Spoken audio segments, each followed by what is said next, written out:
श्री राम जय राम श्री राम जय राम जय जय राम श्री राम जय राम जय जय राम।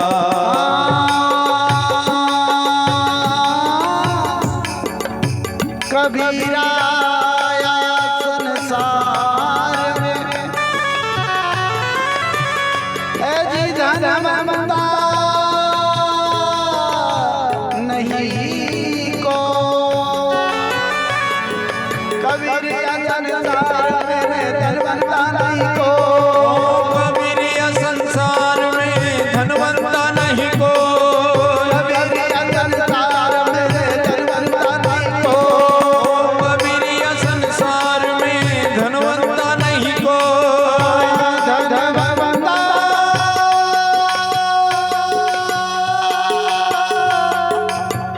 सोई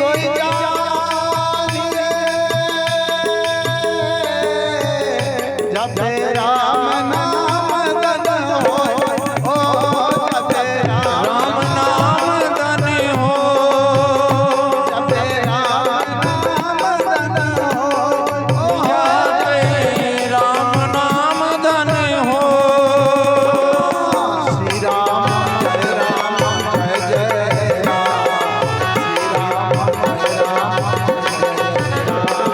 श्री राम जय राम जय जय राम श्री राम जय राम जय जय राम श्री राम जय राम जय जय राम श्री राम जय राम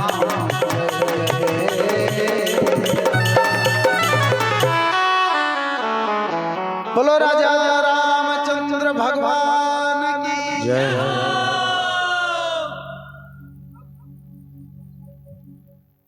समस्त भक्तजन शिमलावासी समस्त मातृशक्ति और समस्त कथा पंडाल में विराजमान क्षेत्रवासी और गांववासियों को व्यासपीठ की तरफ से एक बार फिर मीठा मीठा प्यारा प्यारा राम राम।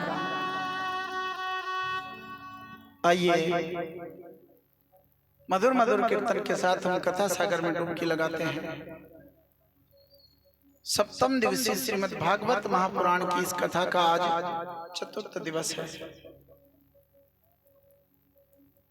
कल आपने सुखदेव जी के जन्म की कथा, परीक्षित जी के जन्म की कथा सुनी। किस प्रकार सुखदेव जी महाराज के चरणों में बैठ करके हस्तिनापुर के राजा परीक्षित जी अपने 5 साल के पुत्र जन्मजय को राजपाट सौंप करके और श्री सुखदेव जी महाराज के चरणों में बैठ करके कथा का रसास्वाद ले रहे हैं।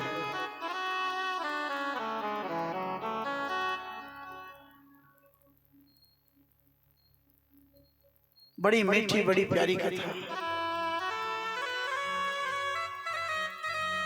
कथा न तो सुनी जाती है, ये पका पकाया फल है बिना गुठली का। कोई फल ऐसे होते हैं जिसमें गुठली होती है, गुठली फेंकने के काम आती है, लेकिन श्रीमद् भागवत महापुराण की कथा तो अमृत है, इसको तो पीना चाहिए। पीवतम रसमालयम पीवतम रसमालयम मोहरो रसिका भुवि भागवत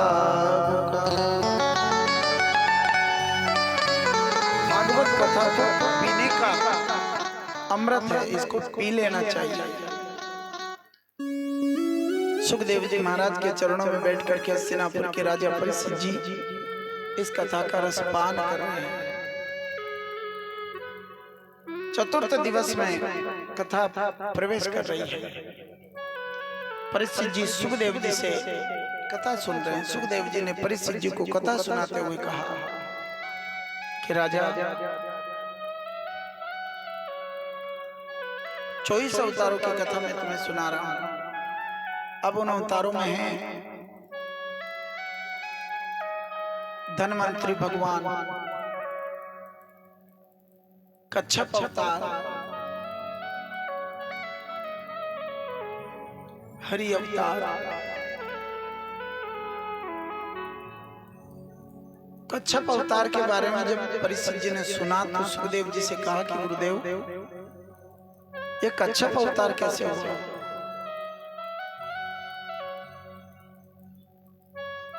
बारह साल में लगता है कुंभ,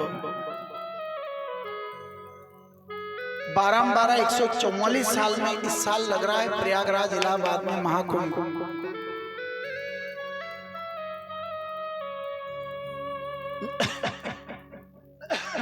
एक 144 बाद में वापस समय का चक्र चलता है और महाकुंभ बढ़ता है। 12 साल में कुंभ बढ़ता है। ये कुंभ क्यों भराया जाता है? आइए समुद्र मंथन की कथा में हम चलते हैं।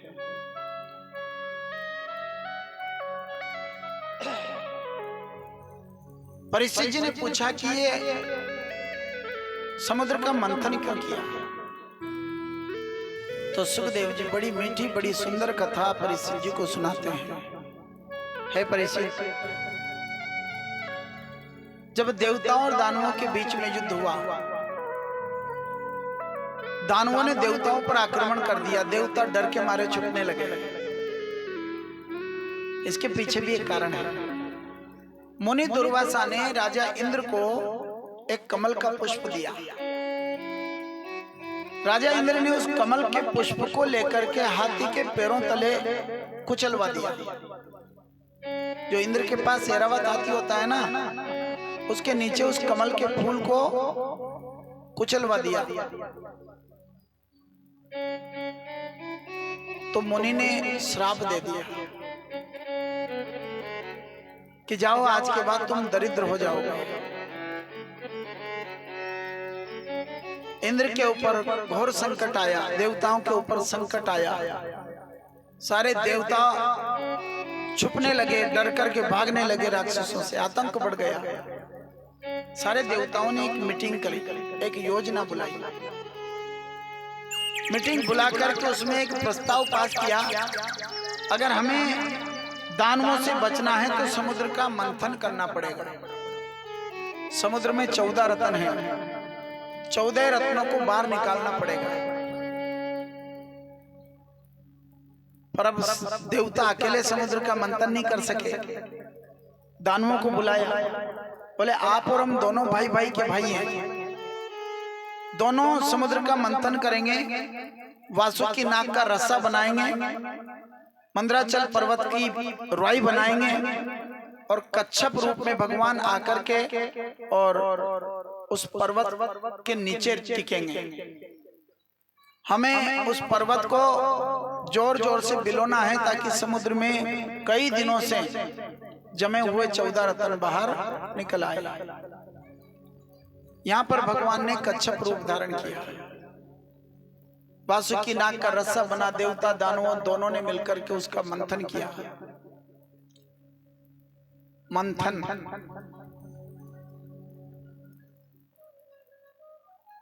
मथना,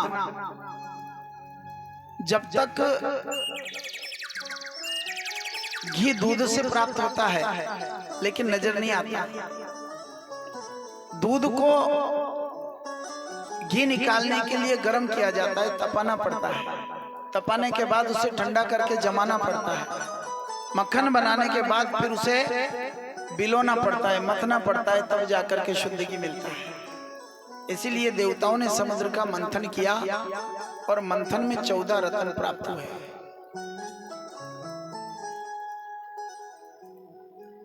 कच्छप बनकर के भगवान ने मंदराचल पर्वत को अपने ऊपर लिया। वासुकी नाग का बिलोना बना, मंदराचल पर्वत का बिलोना, वासुकी नाग का रस्सा, और एक एक करके 14 रत्न समुद्र में से बाहर निकले। लक्ष्मी का प्राकट्य भी समुद्र से हुआ। धनवंतरी भगवान हाथ में अमृत का कुंभ लेकर, अमृत का घड़ा लेकर बाहर निकले। राक्षसों की नजर पड़ी तो राक्षसों ने अमृत का घड़ा छीन लिया और छीन करके भागे।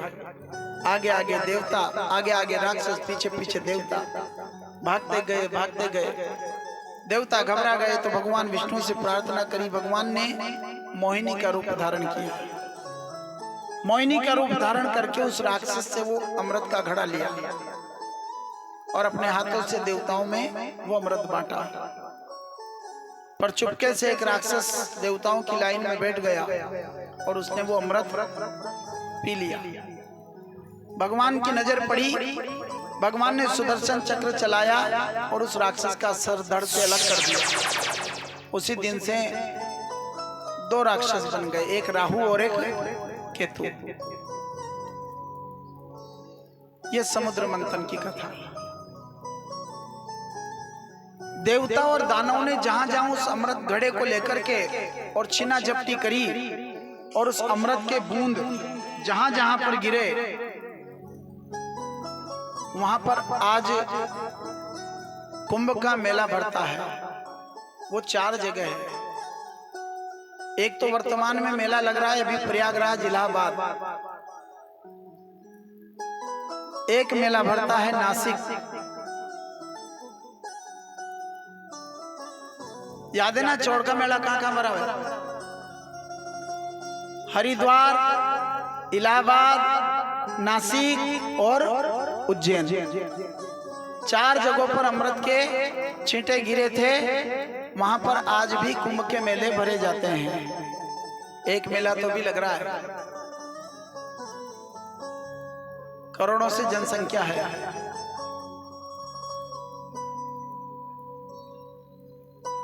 सुखदेव स्वामी श्रीमद् भागवत महापुराण की कथा में समुद्र मंथन की कथा के बाद जड़ भरत की कथा सुनाते हैं। एक राजा थे जिनका नाम था भरत। राजपाट का त्याग कर दिया और वन में जाकर भगवान का सुमिरन भजन करने लगे।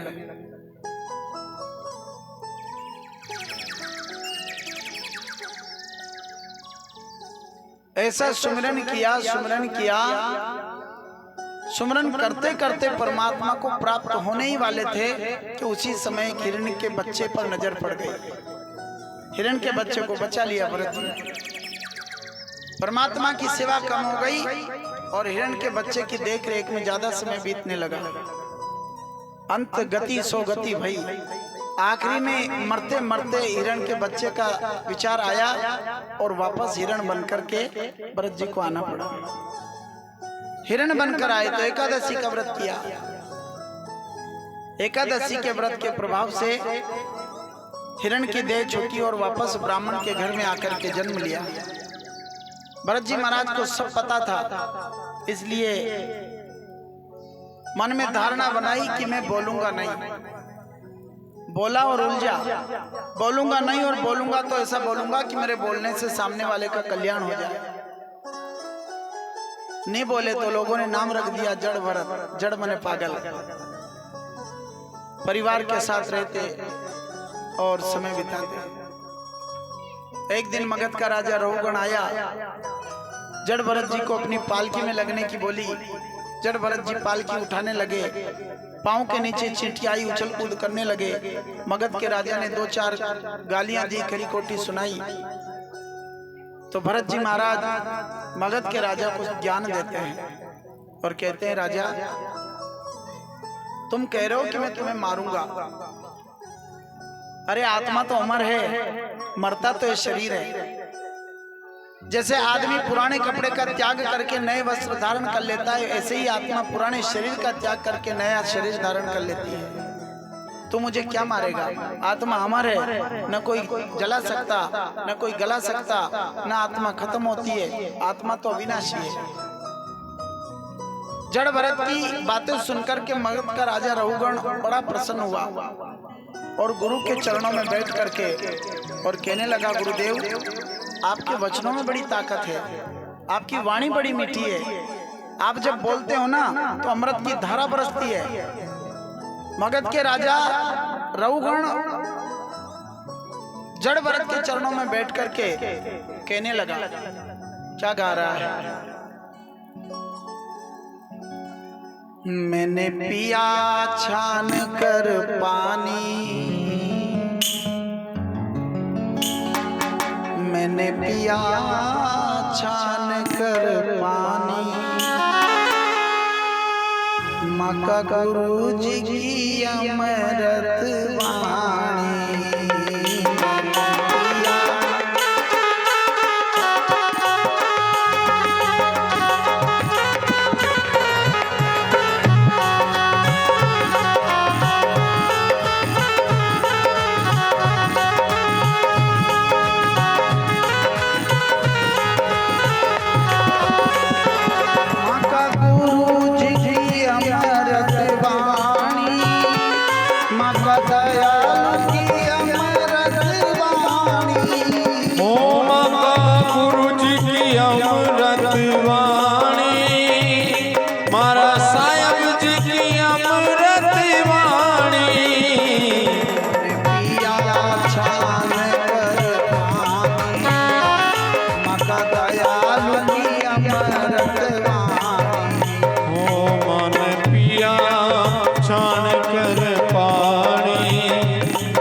का दयालु की अमृत वाणी।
माँ का गुरुदेव नावण ने आया,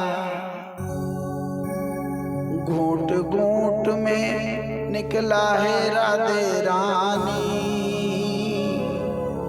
माँ का साहब जी की अमृत वाणी। मैंने पिया छान कर पानी, माँ का दयालु की अमृत वाणी। बोलिए सद्गुरुदेव भगवान की। मगध का राजा रहुगण समुद्र से गुरु की खोज में निकला था। जड़ भरत के चरणों में बैठ करके उसे जो ज्ञान प्राप्त हुआ, उस ज्ञान को पाकर के मगध का राजा रहुगण जड़ भरत जी का मुरीद बन गया। कहने लगा, गुरुदेव, मैं जिस गुरु की खोज में निकला था उनसे कई हजार गुना गुरु की जो निश्चल भक्ति वो आपके अंदर छलक रही है। मैं आपको अपना गुरु बनाना चाहता हूं। मगध के राजा की बात सुनकर के जड़ भरत जी ने राजा रहुगण को नाम धाम दे डाला। दीक्षा लेकर के मगध का राजा अपने राजपाट को छोड़ करके और वन में जाकर भगवान के नाम का गुणगान करने लगा। गुरु ऐसा होना चाहिए,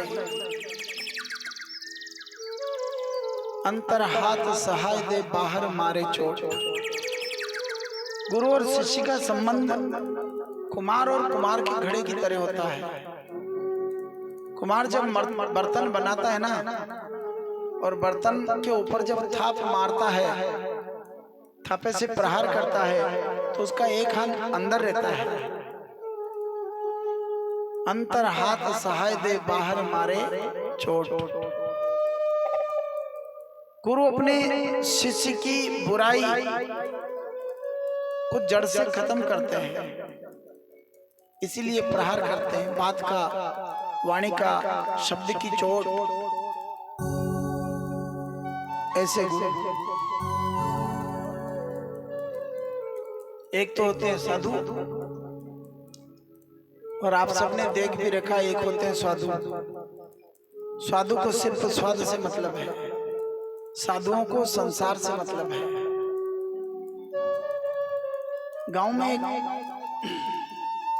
साधु जी आए। साधु जी नहीं थे, वो साधु जी थे। साधु तो हमारी आत्मा है। साधु जी आए, पटेलवा के 4 बेटे थे। पटेलवा ने कहा कि बेटा, गुरुजी के चरण दबाओ।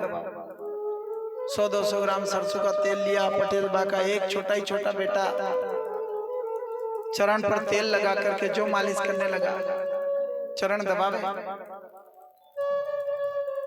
अब जैसे ही वो मालिश करने लगा तो साधु जी ने पूछा, बेटा पटेलबा के लड़के हो? बोले हाँ। कितने बेटे पटेलबा? बोले 5। थोड़ी देर बाद फिर कहा, पटेलबा के कितने लड़के? बोले 5। ऐसा करते करते रात की 2 बज गई। फिर पूछा, पटेलबा के लड़के हो? बोले हाँ। कितने लड़के हैं? उन्होंने कहा 4। अभी तो 5 बताए थे। बोले तुम्हारे जैसा साधु मिल जाए, और अगर ऐसे शाम को 8 बजे से रात के 2 बजे तक चरण दबाऊंगा तो 1-2 दिन में प्राण खत्म। 5वां बेटा मैं हूँ, पर तुम्हारे जैसे साधु की सेवा करूंगा तो मेरा तो 2-4 दिन में खेल खत्म हो जाएगा। फिर 4 ही तो बचेंगे पटेलबा के। साधु और साधु में दिन रात का अंतर है। साधु हमारी आत्मा, हम संतों की देह है। साधु तो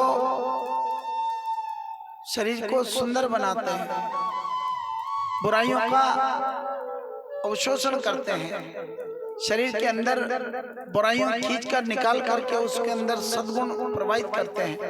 वो होते हैं साधु। सच्चे साधु जड़ भरत जी ने मगध के राजा रहुगण को दीक्षा देकर के और उसके जीवन का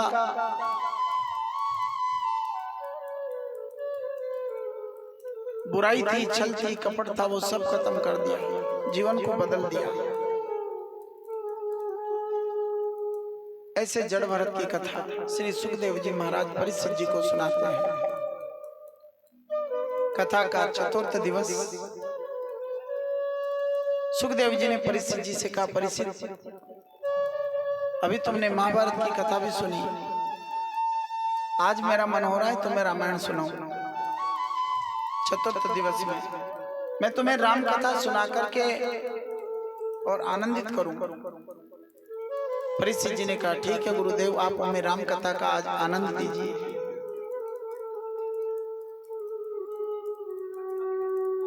आदमी कहीं न कहीं यात्रा पर जाता है, किसी काम से बाहर जाता है, खिलचिपुर, राजगढ़, ब्यावरा कहीं भी जाता है तो उसे जरूरत पड़ती है गाड़ी की। बिना गाड़ी के कोई आदमी यात्रा नहीं कर सकता, चाहे वो 2 पहिए की हो या 4 पहिए की हो, गाड़ी की तो जरूरत पड़ती है। हमें भी संसार सागर से भव पार होने के लिए गाड़ी की जरूरत पड़ रही है। लोग गाड़ी में बैठते हैं, हम तो रेल की यात्रा करना चाहते हैं, रेल में बैठना चाहते हैं। पर जिस रेल में हम बैठ रहे हैं ना वो ऐसी वैसी रेल नहीं है, वो तो रामायण की रेल है। रामायण भी एक रेल है। जब रेल चलती है ना तो उसमें सीटी बजती है और इस रामायण की रेल में चैन की बांसुरी बजती है। जब रेल चलती है तो उस रेल में एक गार्ड होता है, गार्ड, और एक होता है टीटी। हमारी रामायण की रेल में गार्ड भी है, टीटी भी है। गार्ड है हमारे लक्ष्मण लाल जी और टीटी है हमारे हनुमान जी। रेल में पहिए होते हैं छोटे छोटे और डिब्बे होते हैं कई। इस रामायण की रेल में 7 डिब्बे हैं, 7 कांड के 7 डिब्बे। रामायण में 7 कांड है। उस रेल को ड्राइवर चलाता है। इस रेल को चलाने वाले साक्षात राम जी इसके ड्राइवर हैं।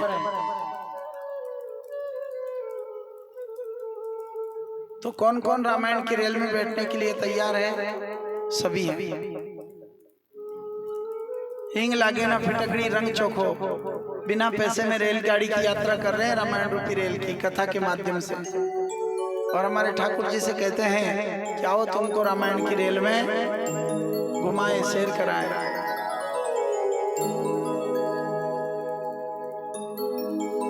घुमाई दूं सांवरिया, ओ घुमाई दूं सांवरिया, घुमाई दूं सांवरिया, रे घुमाई दूं सांवरिया। ओ तुमको तुमको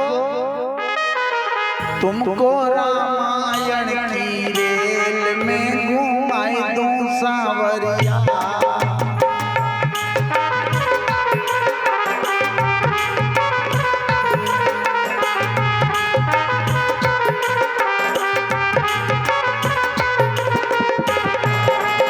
घुमाई दूं सांवरिया, घुमाई दूं सांवरिया, घुमाई दूं सांवरिया, रे घुमाई दूं सांवरिया।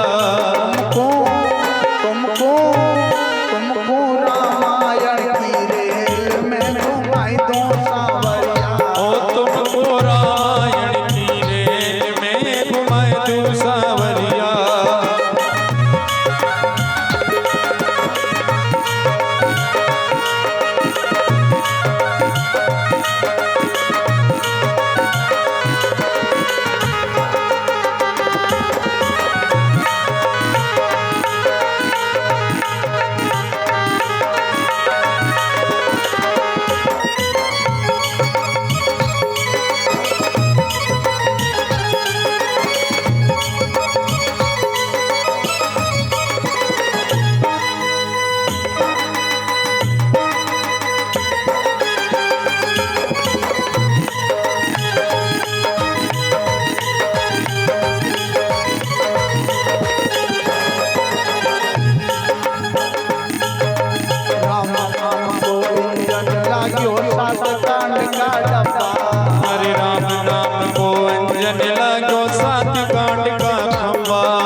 जब जब जब जब जब जब चाले छे यारे चैन की बाजे बांसुरिया। ओ जब जब चाले छे यारे चैन की बाजे बांसुरिया।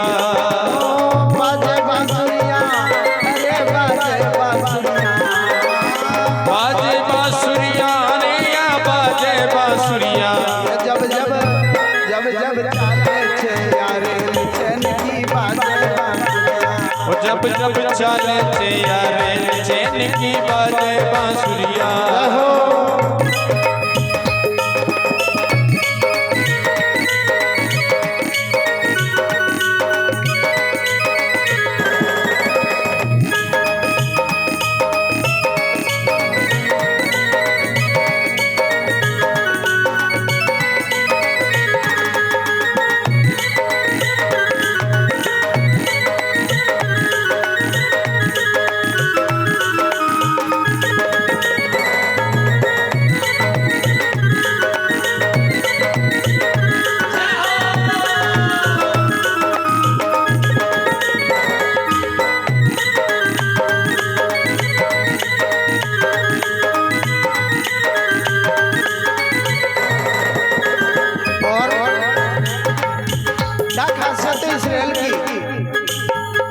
खुद ही राम जी बने ड्राइवर करे रेल पर काबू। खुद ही राम जी बने ड्राइवर करे रेल पर काबू। खुद ही राम जी बने ड्राइवर करे रेल पर काबू। खुद ही राम जी बने ड्राइवर करे रेल पर काबू। गार्ड लक्ष्मण जी बने और हनुमत टीटी बाबू। अरे गार्ड लक्ष्मण जी बने और हनुमत टीटी बाबू। लक्ष्मण जी बने और हनुमत टीटी बाबू। लक्ष्मण जी बने और हनुमत टीटी बाबू। ये तो दूर काट के फेंक दे पापों की गाठरिया। ये तो दूर काट के फेंक दे पापों की गाठरिया। घुमाई दूं सांवरिया रे घुमाई दूं सांवरिया। हाँ घुमाई दूं सांवरिया रे घुमाई दूं सांवरिया।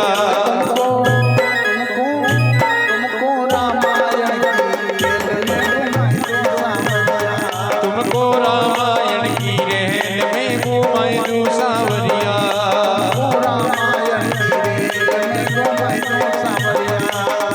और तुमको रामायण की रेल में घुमा दूं सांवरिया। हाँ घुमा दूं सांवरिया रे घुमा दूं सांवरिया। खुद ही राम जी बने ड्राइवर करे रेल पर काबू। गार्ड लक्ष्मण जी बने और हनुमत टीटी बाबू। रेल में अगर आप बैठ जाओ और आपके पास टिकट नहीं हो तो टीटी क्या करता है? आपकी पोटली उठा करके बाहर फेंक देता है। पोटली, सामान की पोटली, टीटी पोटली उठाकर बाहर फेंकता है। यहाँ पर हनुमान जी महाराज टीटी हैं, वो क्या करते हैं? गार्ड लक्ष्मण जी बने और हनुमत टीटी बाबू। ओ ये तो दूर खाड़ के फेंक दे पापों की गाठरिया। पाप की गांठरी उस रामायण की रेल से उठा करके हमारे हनुमान जी बाहर फेंक देते हैं। जो रामायण की रेल में बैठता है उसके जीवन में पाप की गांठरी रह नहीं सकती। ऐसी है रामायण। राम जी तो अपने जन्मभूमि की बड़ाई करते ही हैं। अयोध्या भी चलना है। जो पहले जाके आए ना माँ के मार साथ तो जाया होगा, जाया ना? आपकी खेरी आप गया कि नहीं गया? नहीं गया। यद्यपि सब बैकुंठ समाना अवधपुरी समपुरी नहीं। राम जी कहते हैं कि वैसे तो बैकुंठ तो बैकुंठ ही है, लेकिन मुझे तो मेरी अयोध्या बैकुंठ से और 1000 गुना अधिक प्यारी लगती है। यद्यपि सब बैकुंठ समाना, अवधपुरी समपुरी नहीं। ऐसी अयोध्यापुरी की सैर आप और हम सब मिलकर रामायण की रेल में बैठकर करने जा रहे हैं चतुर्थ दिवस में। रामचरितमानस की कथा थोड़ा सा रुकना पड़ेगा, समझना पड़ेगा रामायण किसने लिखी, क्यों लिखी, रामायण के रचयिता कौन है। कम समय में ज्यादा से ज्यादा समझाने का प्रयास करेंगे। आप एक चौपाई गाते हो और चौपाई गाते तो सब हो, लेकिन उसका अर्थ किसी को याद नहीं है। उल्टा नाम जपत जग जाना, उल्टा नाम जपत जग जाना, वाल्मीकि भय ब्रह्म समाना।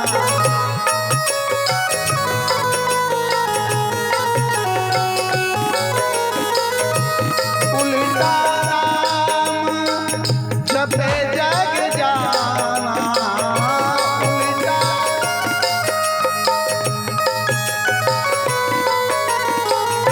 वाल्मीकि भय ब्रह्म समाना।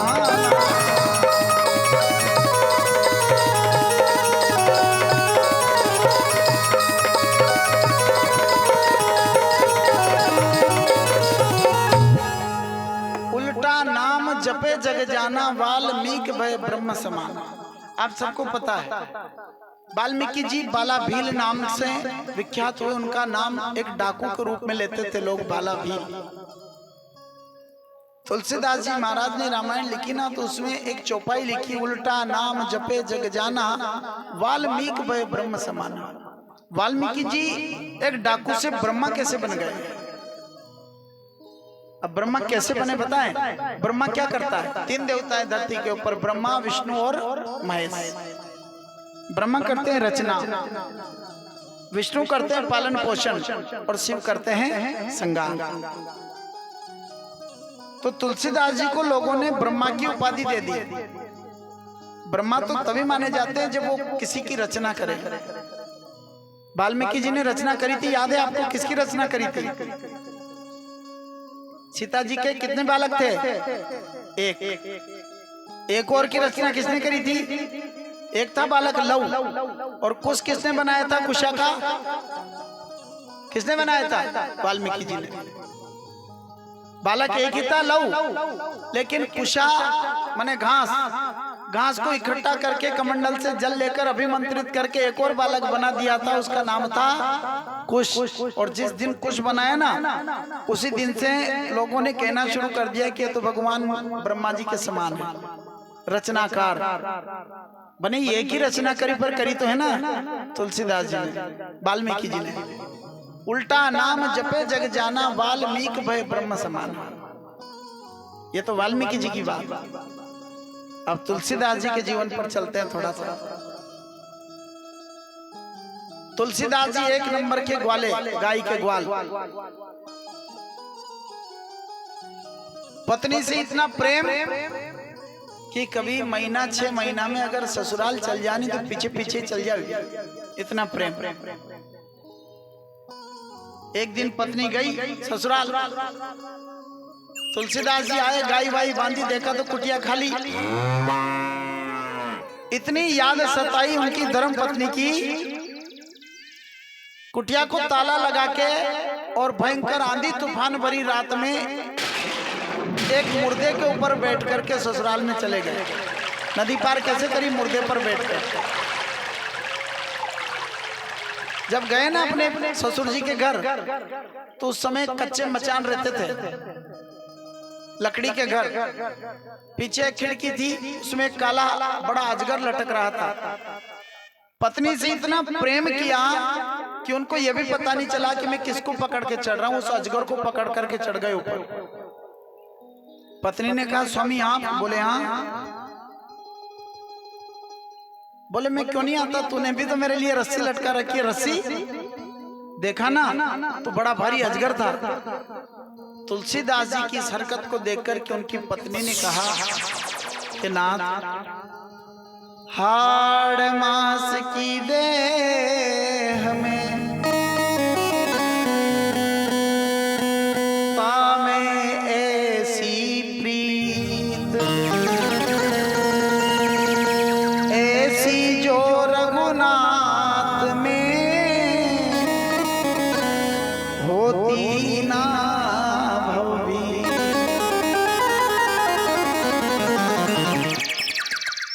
हे नाथ, इस हाड़ मास के मेरे शरीर में तुमने इतना प्रेम किया, उस प्रेम से आधा प्रेम भी अगर परमात्मा में होता तो तुम्हारा जीवन धन्य हो जाता।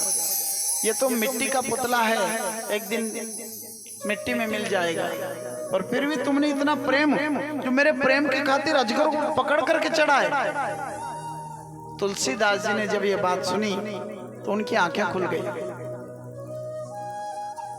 और उसी दिन से तुलसीदास जी ने उनकी धर्म पत्नी से क्या कहा, तिरिया तू मेरी धर्म की माता, तेने मोहे ज्ञान दियो,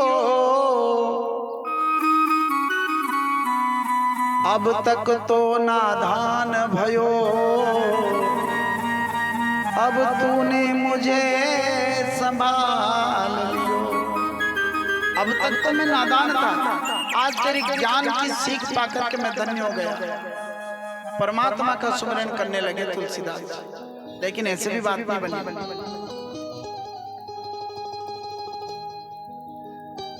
दुनिया में किसी से किसी का पता पूछते हैं ना,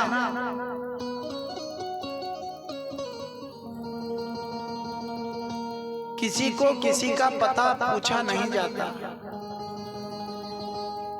वो जहां रहता है उस मंजिल का पता किसी से पाया नहीं जाता। लेकिन तुलसीदास जी तो सुमिरन में आनंदित हो गए, मगन हो गए, रात दिन सुमिरन करते, पर फिर भी भगवान से प्राप्ति नहीं हो सकी। तुलसीदास जी ने एक नियम बनाया, सुबह सुबह हाथ मुंह धोने जाते थे ना डिब्बा भर के, हाथ मुंह धोने के बाद थोड़ा पानी बचता था, उसे पेड़ की जड़ में चढ़ाते थे। एक दिन, 2 दिन, 4 दिन, कई दिनों तक ये सिलसिला चला, और एक दिन उस पेड़ की जड़ से एक प्रेत प्रकट हो गया। प्रेत अब भूत प्रकट होकर कहता है कि मांग, तुझे क्या चाहिए? तुलसीदास जी ने कहा तुम हो कौन? बोले मैं प्रेत हूं। बोले किसने बुलाया? बोले तुमने। मैंने कैसे बुलाया? बोले तुमने अशुद्ध जल रोज पेड़ की जड़ में चढ़ाया। शुद्ध जल चढ़ाते तो कोई और प्रकट होता, लेकिन अशुद्ध जल चढ़ाया, इसलिए मैं प्रेत प्रकट हो गया। पर तू मांग, मैं तेरी इच्छा पूरी करूंगा। तुलसीदास जी ने कहा कि तुम प्रेत हो, प्रेत से क्या मांगू, पर फिर भी देना चाहते हो तो मुझे राम जी के दर्शन करा दो। प्रेत ने कहा मैं तुम्हें राम जी के दर्शन नहीं करा सकता, राम जी के दर्शन तो तुम्हें कोई और ही कराएगा। और कौन? बोले है कोई, तो नाम बताओ। प्रेत ने कहा मैं उनका नाम भी नहीं ले सकता। बोले ये तो नहीं चलेगा, तुम नाम भी नहीं ले सकते, पता भी नहीं बता रहे हो। प्रेत ने कहा उनका नाम लेते ही मुझे पसीने छूटते हैं, छक्के छूट जाते हैं। बोले तुम नहीं लो तो मैं लूं? हाँ। बोले तुम ले लो, जिनका नाम होगा ना मैं बता दूंगा कि ये है। तो तुलसीदास जी कहने लगे लक्ष्मण जी? बोले नहीं। भरत जी? नहीं। वाल्मीकि जी? बोले नहीं। वशिष्ठ जी? बोले नहीं। शत्रुघ्न जी? नहीं। आखिर में तुलसीदास जी ने कहा हनुमान जी। हनुमान जी का नाम तुलसीदास जी के मुंह पर आते ही भूत भागा, भूत भागा। तुलसीदास जी ने कहा कि रुको, कहां जाते हो? बोले बस इनका नाम लिया ना, मुझे इनके नाम से डर लगता है। कैसे लगता है डर? तुलसीदास जी ने देखा कि हनुमान जी के नाम से भूत भाग रहा है, तो उन्होंने हनुमान चालीसा लिखा ना, तो एक चौपाई लिख दी, भूत पिशाच निकट नहीं आवे, महावीर जब ना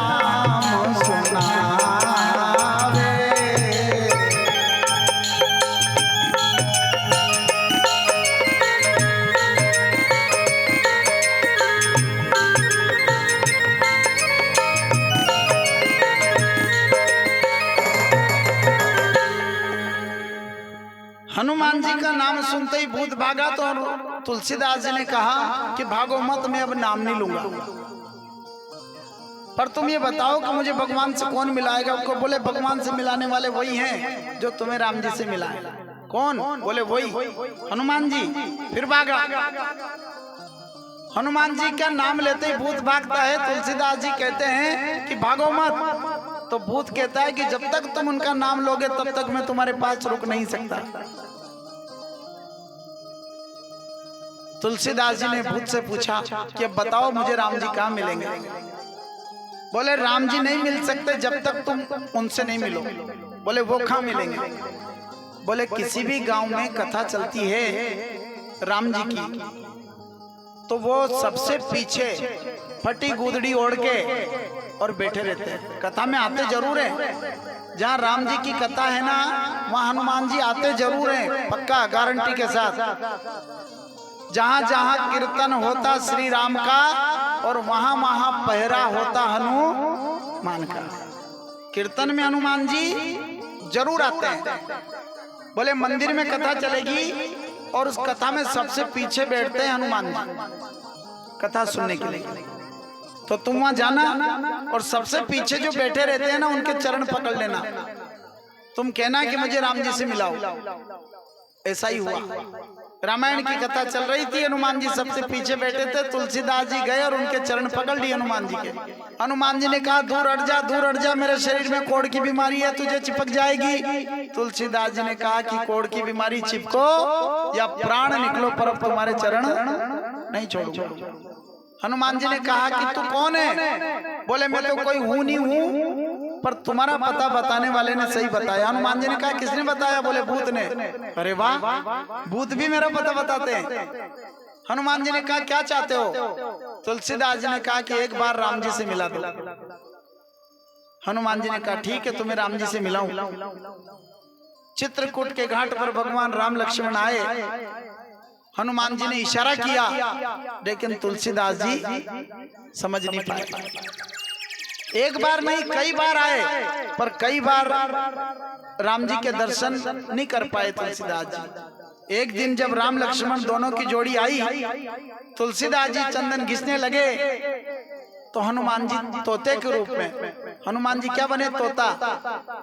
तोता बनकर चित्रकूट के पेड़ पर बैठकर के क्या गाते हैं? चित्रकूट के घाट पर भई संतन की भीड़, तुलसीदास चंदन घिसे और तिलक करे रघुवीर। तुलसीदास चंदन घिसे तिलक करे रघुवीर। हनुमान जी तोते का रूप बना करके और ये दोहा बोलते हैं। अचानक तुलसीदास जी इस दोहे को बैठे बैठे सुनते हैं और उसी समय राम लक्ष्मण दोनों भाई तुलसीदास जी के सामने बैठे थे। तुलसीदास जी चंदन घिसकर तिलक लगा रहे थे और हनुमान जी ने ये दोहा बोला और तुलसीदास जी ने राम लक्ष्मण के चरण पकड़ करके और अपने जीवन की मुराद पूरी करी दर्शन करके। तब तुलसीदास जी को भान हुआ और उन्होंने रामायण लिख डाला। राम कथा सुंदर करतारी और संशय विहग उड़ावन हारी। रामायण हम क्या है? हम मनुष्य। अच्छा बताओ, मनुष्य नाम क्यों पड़ा? हम किसकी संतान हैं? सबसे पहले धरती पर कौन आया? मनु शत्रुपा। मनु शत्रुपा ने हजारों वर्ष तक तप किया, भगवान का सुमिरन किया, परमात्मा को प्रसन्न करने के लिए। मनु शत्रुपा और मनु शत्रु